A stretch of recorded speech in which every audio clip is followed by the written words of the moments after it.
আপনারা আমারে সব সময় বলেন যে আইন শৃঙ্খলা পরিস্থিতি কি অবস্থা।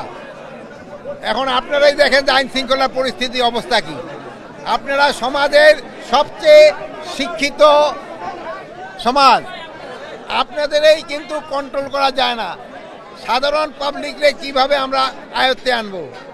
আপনারা সব সময় মিডিয়ায় বিভিন্ন ভালো ভালো খবর দেন, কিন্তু আপনাকে ভিতরে নিজেকে ডিসিপ্লিনটা যদি একটু আপনারা উন্নতি না করেন তো জনগণের উন্নতি কিভাবে হবে? বিশ্বের সর্বাধুনিক প্রযুক্তিতে প্রস্তুতকৃত Arik silver wash detergent powder 500 গ্রাম মাত্র 70 টাকা। রিমার্ক।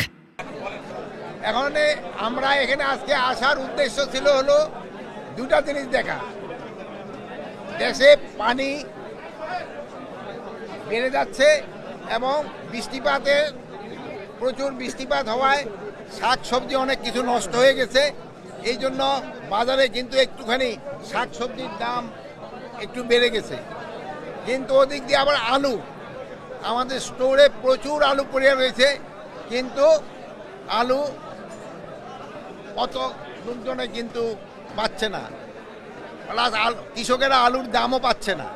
এখানে দেখেন কারণ বাজার থেকে এখানে একটা আলু 1 কেজি দামে 4 টাকা ডিফারেন্স, 5 টাকা ডিফারেন্স, 6 টাকা ডিফারেন্স। এত হয়, ভোক্তারাও যেরকম ক্ষতিগ্রস্ত হচ্ছে, কৃষকও কিন্তু ক্ষতিগ্রস্ত হচ্ছে। কৃষক যদি আলুর দাম না পায়, আগামীবার তারা কিন্তু আলু বুনবে না। আলু না বুনলে কিন্তু আবার আলুর দাম বেড়ে যাবে। তাই প্রত্যেকটা ভোক্তারও যেন সুবিধা হয়, কৃষকের জন্য সুবিধা হয়, ওই পর্যায়ে কিন্তু একটা দাম রাখতে হয়। কিন্তু আমাদের দেশে দেখা যায় যে মধ্যস্বত্বভোগী যারা আছেন তারা একটা কিন্তু দামটা অনেক বাড়ায় দেয়। কৃষকও ভালো দাম পায় না, ভোক্তারাও বেশি দামে কিনতে হয় না। ভাই আমি চাই মধ্যস্বত্বভোগী যারা আছেন তাদের তাদের যে লাভ করার স্পিডটা এটা একটু কমায় আনতে হবে। আর মধ্যস্বত্বভোগীরাই কিন্তু উচ্চ শ্রেণীর, তারাই কিন্তু সমাজের উচ্চ শ্রেণীর এবং তারাই কিন্তু বেশিটা লাভ করে যায়। এটারে কিভাবে কন্ট্রোল করা যায়, এটারে আপনারা আমাদের সহযোগিতা করতে হবে। আপনাদের সহযোগিতা ছাড়া এটা করা সম্ভব না। আর অন্যান্য জিনিসের দাম আপনারাও দেখলেন মার্কেটে মোটামুটি সহনশীল আছে, কিন্তু সবজির দামটা কিছু কিছু ক্ষেত্রে একটু বেড়ে গেছে, আবার আলুর দামটা কমে গেছে। এটারে আমাদের একটা ব্যালেন্স করতে হবে। আর একটা জিনিস হলো পলিথিন কিন্তু একটা জানেন, এই পলিথিনের জন্য কিন্তু এই যে আমাদের মাটি নষ্ট হয়ে যাচ্ছে।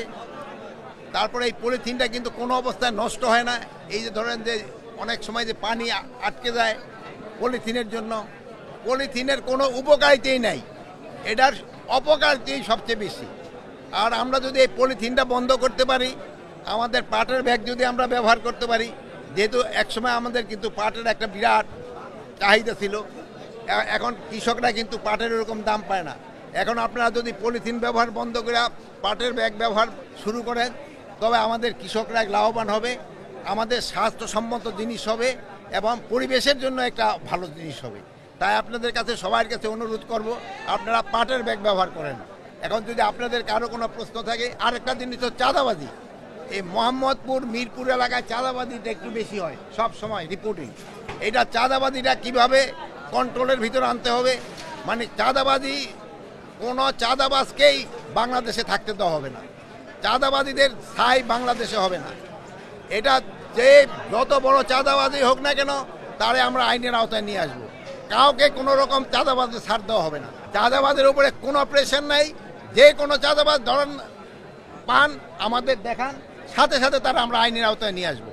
এটা ক্ষেত্রে আপনাদের একটু সাহায্য সহযোগিতা দরকার। আপনারা একটু চাঁদাবাজগুলির আইডেন্টিফাই করে দেওয়া, আমাকে আইন শৃঙ্খলা বাহিনীর হাতে সোপর্দ করা। এখানে জিজ্ঞেস করলাম মোহাম্মদপুরে, ভাইয়েরা তো এখন আমার বললো যে চাঁদাবাজ নাই, কিন্তু আদারওয়াইজ চাঁদাবাজি করে কিনা ওনারা বলতে পারবে। রাজনীতির ব্যাপারে প্রধান উপদেষ্টা যেটা বলেছে ওর উপরে আমাদের কারো কোনো কথা নেই। স্যারে যেই তারিখে বলছে ওই তারিখে নির্বাচন হবে, যেই মাসে বলছে ওই মাসে নির্বাচন হবে। কে কি বলল ওইটা শোনার আমাদের কোনো দরকার নেই।